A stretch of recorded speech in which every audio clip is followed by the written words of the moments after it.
O governo publicou nova portaria sobre o chamado trabalho análogo ou semelhante ao escravo. A definição de jornada exaustiva e de condição degradante foi ampliada. Também foi retirada a exigência de autorização do Ministério do Trabalho para a divulgação da lista de empresas que usam mão de obra nessas condições. Vamos ver as informações ao vivo com a repórter Fernanda Porto. Boa tarde, Fernanda. Boa tarde, Guilherme. Boa tarde a todos. A nova regra atualiza a portaria divulgada pelo Ministério do Trabalho em outubro e que foi questionada no Supremo Tribunal Federal pela Procuradoria-Geral da República.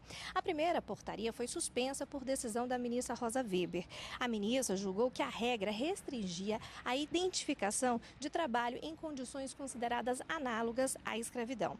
Agora, com as mudanças, auditores do trabalho voltam a ter mais possibilidades para avaliar jornada exaustiva e em condições degradantes.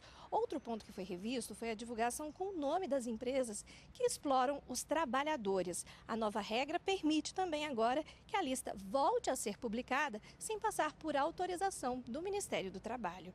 Guilherme. Vamos falar sobre o trabalho escravo com o defensor público da União, Kleber Vinícius Melo. Boa tarde, Kleber. Boa tarde. Obrigado por estar aqui conosco. É um prazer todo meu estar aqui no Jornal da Justiça. Afinal, qual é a diferença entre essa portaria publicada agora e aquela condição anterior que havia lá atrás, no começo do ano? Inicialmente, a gente viu um grande problema que é falar em trabalho escravo em pleno século XXI.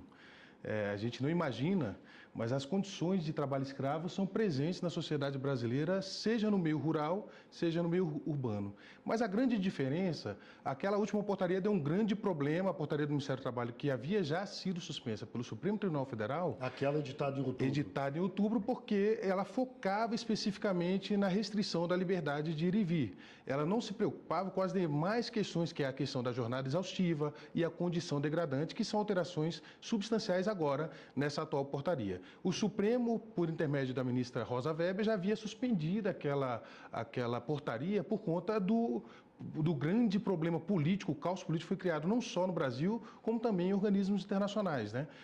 Tanto a Organização Internacional do Trabalho criticou abertamente a portaria, ela era considerada absolutamente inconstitucional, por isso que a própria ministra suspendeu, e também contra as normas internacionais de proteção ao trabalho escravo, de proteção ao trabalho humano, né? A gente pode dizer que, na prática, a situação atual é igual a que havia no começo do ano? Ela melhorou, ela ampliou e deu mais liberdade àqueles que eram os auditores do trabalho para definir o que vinha a ser ou não trabalho escravo. A última portaria, ela restringia o alcance para dizer, olha, há liberdade de ir e vir. Se a resposta fosse não, os auditores não poderiam falar que era trabalho escravo. Já atualmente não. Se houver uma violação à dignidade daquela pessoa humana, à dignidade daquele trabalhador, com jornada exaustiva, trabalho em razão de dívida, que isso tudo já estava previsto na anterior. Isso foi ampliado na atual portaria e aí, efetivamente, o combate ao trabalho escravo fica mais fácil com essa atual portaria editada pelo Ministério do Trabalho. Resolvido esse problema legal, há outros entraves à fiscalização.